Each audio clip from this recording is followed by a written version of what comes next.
pag-iingat, iya sa inyong pag-alagad, isip na sakop sa Corinthians Ministry, padayon na, pagpanilaan, ang gugma sa Diyos, iya sa inyong mga kasing-kasing, o ingon man ang inyong gugma para sa iyang katawan. Maghimong mo karon sa inyong mga panaat sa pagpag-alagad. Ang sakop sa Corinthians Ministry, magdungan sa pag-alagad.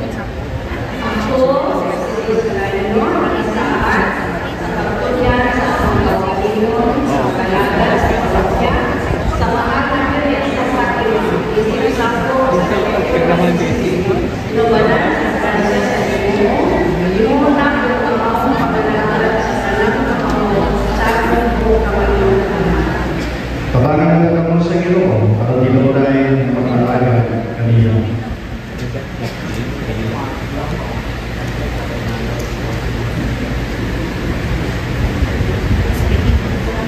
Sige,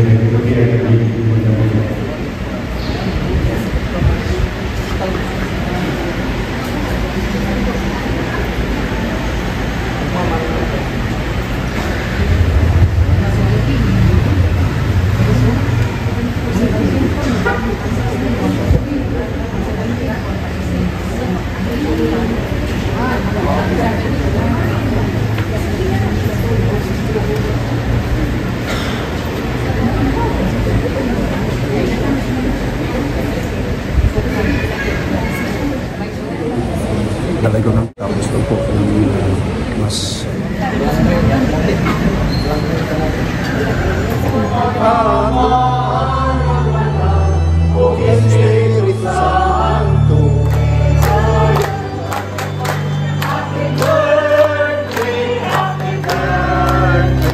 Happy birthday to you. Isa nag-birthday.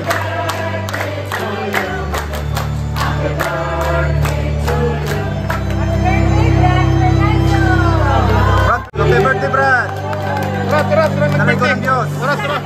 Pilidad. Fernando. 78. Kini may buntag mga igsoon. Kini ay si brother ang nag-celebrate sa iyang adlaw na tawhan. Nindot kayo karon mga igsoon, no? Kay nagsipod niya, no? Oh, adlaw na tawhan, timpod sad sa iyang birthday. Brad, dalay ko ng Diyos. Pila edad na to ron, Brad? 77. 77. Dalaygon ken Dios kay naabot ka sa nga na edad. Unsa may sekreto nimo, Brad, nganong naabot man ta ana? Una Dios. Kanang pag-ampo gyud mi. Kana no. Dalaygon ng Dios. Pag-ampo gyud no unya serbisyo sa Ginoo. Sa Ginoo. Kana. 27 do na ba kay mga wishes nga angay nimong ipaabot? Kulit pasalamat ito sa Ginoo nga gitagaan ko. Tas magkinabuhi ini matuigang niabot ko sa City. Labing tagaan ko dito Ginoo. Laging pang panahon nga ko pag-alagad yun kaniya. Dalay ko ng Diyos. 77 ka? Okay na yung mga kauban, no? Happy birthday. Ikaw day usa ka member sa 500 years the choir, no? Mga choir, yun. Salamat kay Brad sa atong short conversation. Daghang salamat. Thank you kayo. Mayong buntag, brother and sister. Dalay ko ng Diyos. Ako din si Brother John Kim Chavez, nanay, kabalo na ni Brad, no? Ani ako karon para magpakalawat sa balaang lawas ni Kristo kay nanay, kanilay. Sa ngalan samahan sa anak sa Dios Espiritu Santo. Amen. Kabalaan gayod niining pangilin din si Kristo maong atong kalanon. Ang iyang kasakit atong mahinumduman na puno ang atong kasing-kasing sa grasya ug kita nakadawat sa saad sa himaya nga pagbasa gikan sa santos nga ebanghelyo sumala ni Lucas. Himayaon ikaw o Ginoo. Usa ka adlaw ni ana nagtindog si Jesus sa daplin sa lanaw sa Nazaret. Tang nag-ilugay ang mga tao pagduol kaniya aron pagmamati sa pulong sa Dios. Didto sa lapyahan nakita niya ang duha ka sakayan nga gibiyaan sa mga mangingisda. Kay nagwaswas man sila sa ilang mga pukot. Tuwan si Jesus sa niining sakayan nga iya ni Simon. O gihangyo niya si Simon sa tulod niini og gyutay ngadto sa tubig. Unya milingkod si Jesus sa sakayan og itudloan niya ang mga tawo. Sa nakahuman na siyag sulti, giingnan niya si Simon, "Palawod kamo og itaktak ang inyong mga pukot aron makakuha kamo." On mitubag, magtutudlo, naghago kami sa tibuok gabii o wala nakuha. Apan kay nagsugo kaman, akong itaktak ang mga pukot. Ilang itaktak ang mga pukot o gabihan kadaghang isda ang ilang nakuha, nga tungod niini ang ilang mga pukot hapit na magisi. Sa gikamay nila ang ilang mga kauban didto sa laing sakayan aron muduol og mutabang kanila. Nanuol ang ilang mga kauban og ilang napuno pag-ayo sa isda ang duha ka sakayan. Nga tungod niini hapit na sila malunod. Pagkakita ni Simon Pedro sa nahitabo, niluhod siya sa atubangan ni Jesus ug miingon, "Palayo kanako, Ginoo, kay makasasala ako." Natingala siya og ang iyang mga kauban sa kadaghan sa isda nga ilang nakuha. Natingala usab sila si Santiago ug si Juan, ang mga anak ni Zebedeo. Unya ningon si Jesus kang Simon, "Ayaw kahadlok, sukat karon managat ka na og mga tao." Og dahik nila ang mga sakayan, ibiyaan ang tanan og misunod sila kang Jesus. Mga igsoon, ang ebanghelyo sa Ginoo. Daygon ikaw o Kristo. Pwede sa makausab, dalaygon kang Dios nga aniya kita karon. Kausab 2, 3, 4, 5, 7. Pito ta aniya karon nga naminaw sa pulong, sa balang pulong ni Jesus. Dalaygon ng Dios. Ang ebanghelyo karon, nindot kayo no. Nagtuki kini sa mga mananagat, mangingisda atong hanayon ang senaryo nga daghan kayong mga tao gustong maminaw sa Dios nga iyang isulti, no? Unya tungod niini sa kadaghan sa tao ning niadto siya sa usa ka sakayan, ning adto siya kay sa kadaghan, imagine nato daghang duot sa tao, no? Gusto niyang nga mapalayo sa mga tao nga mo distansya ba, dili mapalayo nga literal nga mulayo distansya. Niyang usa ka sakayan didto siya sa sakayan, iyang isugo si Simon nga itud ang sakayan ngadto sa tubig. So didto siya sa unahan sa sakayan, nagsanyaw sa pulong sa iyang gitudloan ang mga tao. Unya pagkahuman niya to, gisugo ba niya si kinsa kay itong gisugo niya? Kung naminaw mo sa si Simon, pangadto kamo sa laod, no? Itaktak ninyo ang inyong mga pupot. Nitubag siya, tutudlo, naghago kami tibuok gabi, wala gyud mikuha. So ang pagka makita na sa nato ang pagka-obedient sa usa ka matutudlo, no? Ang masunuron ningon siya nga kay imo manimo amon tumanon. So makita nato ang iyang pagkasulundon sa magtutudlo, no? Kay Papa Jesus. So dito sila niyadto siya dito, itaktak niya. Imagine nato, no? Nga sa kadaghan sa isda na nakuha nila, halos matod pa sa balang kasulatan, halos magisi na ang pukot. Imagine na, no? Dalaygon ng Dios, no? Kay unya paghuman nato pilay dagan sa istorya, nibalik siya. Gitawag niya ang mga tao, ari mo diri, ayang mga kauban, pangari mo diri, kay naa diri daghan isda, no? Nindot kay lipay kay sila, malipayon kay sila, ari mo diri. Apan si pagkahuman nato, sila'y dagan, pagkahuman nato, ningluhod si Pedro, no? Kung ako nga sa'yo, Pedro ba to siya nay? Oh, niluhod kay Papa Jesus, sa pagtutudlo si Papa Jesus. Magtutudlo, palayo ka na ako, kay ako makasasala. No? Matingala ta, nganong gibuhat man to niya. Palayo ka na ako, kay ako makasasala. No? Makita yun na to, nga siya, iya yung gidawat nga, makasasala yun siya nay. No? Makasasala. Palayo na ko, Lord, magtutudlo. Papa Jesus, palayo ka na ako, kaya ako makasasala. Di angkon yun niya nga makasasala. Apan, unsay tubag ni Papa Jesus? Unsa kay tubag ni Papa Jesus na yun?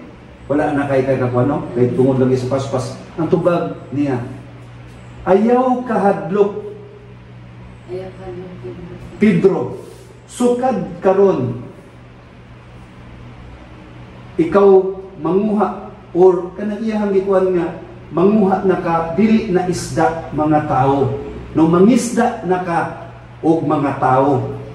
So, atong in short, atong bayo, atong mugon nga siya gikuan nga dili na isda imong kuan. So, iyang gikuan nga pasumbingay ba o kana o. Pasumbingay nga ikaw mosunod ka na nako. Dili na isda, kung dili mga tao na imuhang dadun, no? Imuhang isangyaw ang kana, no? Magsasangyaw, no? Sila ay magsasangyaw. Mga igsoon, ako din share sa inyo ha. Kung short lang tayo, kini para mura na nahinuktukan ako ba? Para pareha sa ako no? Ako, gikan kitang tanan makasasala ang no? Gikan ako sa barko, nagpalayo ko kay nang-abroad lagi, nagbarko ko, even though layo ko sa mga pamilya. So sama gyapon ang pasumbingan sa ebanghelyo, no? Nahinuktakan ako dayto, no? Mura ba akong gihambing, akong giparehas sa ebanghelyo nga adto dito dyan, brother Jan, adto dito sa layo sa Amerika, pangisda kay lagi wala man kay kuha, ako nay nanguha sad ko sama kaninyo nga kita sugoon nga adto dito kay ay wala man kay kuan diri, mas maayo man ang kuan dito sa abroad. Oh, murag ako nanagat na iba nga ayaw diha, wala man kay dili man kaayo kuan imuha diri sa Pilipinas, adto dito sa abroad, panakay og barko. Murag gyapon no, ako makakuan jud ko nga makahinuktok jud nga ako di murag bitaw parehas jud kaayo sa ebanghelyo karon. Naigo ko ba nga niadto ko abroad, naminguha para sa akong pamilya.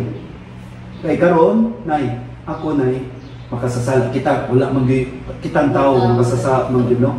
Ako sa cruise ship daghan gyud mga sama na akong ibang ingon nimo na nga ako makasa sa ako matintal usay kay ako tawor ako, no. So karon nga anian ako gisugo jud ko mo tong ako nakasud dalaygon kay Dios, kay nakasud ko ani nga nagsangyaw na ko sa ebanghelyo nga ako sa human naman akong mission dito, kay murag naarang-arang naman ako ang estado sa akong kinabuhi, kay ako na namugoy gamay nga tawag na to makasuporta na sa ako ang ako usara akong anak Brad o sis usara akong anak kunya na ko'y asawa, na ko'y bahay, na silungan na ko, sakto na kay nako. So ako musunod na sad ko magtudlo kung sangyaw na ko sa pulong sa Dios. Mao nino even ako tinuod sa pagdinuod, brother sister, ako uyang jud ka akong pagtuo, no? Kanang gamay pagyud, no? So, Una. Sa una, buyang tagkaw karon. medyo na, oh, Oh, murag na kuan na gamay, ni dako na siya. Pero dili jud kayo dako. Kay ako gyud i-accept nga sama kaninyo buyang atong pagtuo, no? Mo nang kita magpadayon lang gyud ta, dili lang gyud ta magpakawa sa paglaom, no? Sama atong sa ebanghelyo karon. Sila wala bitaw sila dito ra sila nabukod, wala sila ikuha. Kay wala man sila kabaw nga tuara day dito sa unahan ang dagang isda. Pareha gyapon nato, no? Usahay sa atong kinabuhi, usahay dili magyud tanan nga grasyahan gyud ta, no? Kanang pareha nako. Usahay kanang labi na tiguan inay sa dandagan sa panginabuhi, no? Nay kabaw kana dili man tanan higayon nga ana to ang grasya, no? Apan mao ginay kanang matawag nato kanang tinud-anay ba nga sama sa atong kinabuhi dili tanan nga abunda ta sa grasya. Dunay usahay nga wa gyud, no? Wa nay gamay, pero dili ingon nga wala kita makasasala. Dili ako mingon ka na ako makasala ko, wa na ko'y grasya. Dili ang Ginoo wala paron. Ang Ginoo maghatag yun ng grasya nato, pero dili pa siguro diha kay mo adi na pumukuan murag kuan ka ba maluya ka, dili gyud ta maluya mga brothers and sisters, no? Sa atong pagsalig musalig lang gyud ta magampo magbuhat og maayo, no? Unya mo lagi na ang mutuog kita, musalig ta sa ni Papa Jesus na siya may nahibaw sa tanan. Kaya itong kinabuhi dire sama sa akong gingon sa makadaghan nga kini atong kinabuhi short ra kayo, no? Gamay ra gyud atong kinabuhi dire sa among wa gyud na sayod sis, no? Mao gay musalig ta niya, unya magpaduol ta niya, dili lang ingon nga musimba ta, no? Ang importante musimba ta sa matag Domingo dito na to si Tiaton. Unya muhatag mo mga mangumpisal, mga lawat, unya ato sang ipadayag sa atong isikataw ang maayong buhat, no? Kay kita mo lagi na akong balik-balikon diri short ra gyud atong kinabuhi. Unya kita tanan regardless sa atong estado sa atong kinabuhi, ikaw'y dato, sikat, guwapa, no? Usa ra gyud atong dagway abot na sa panahon nato sa kamatayon, no? Kuwaon na ta. Unya anos amon ta moingon mangandam. Unya natag moingon natagwa natakapirar harap na ka ni Papa Jesus nga Lord, dili pa man ko andam, wa pa man ko karon ang panahon nga ati kita sama sa akong gingon buhi pa man ta, kita mangandam na ta diri, mangumpisal ta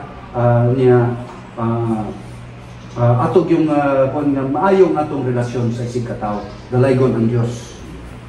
Kini maong kordero sa Dios nga nagawagtan sa mga sala sa kalibutan.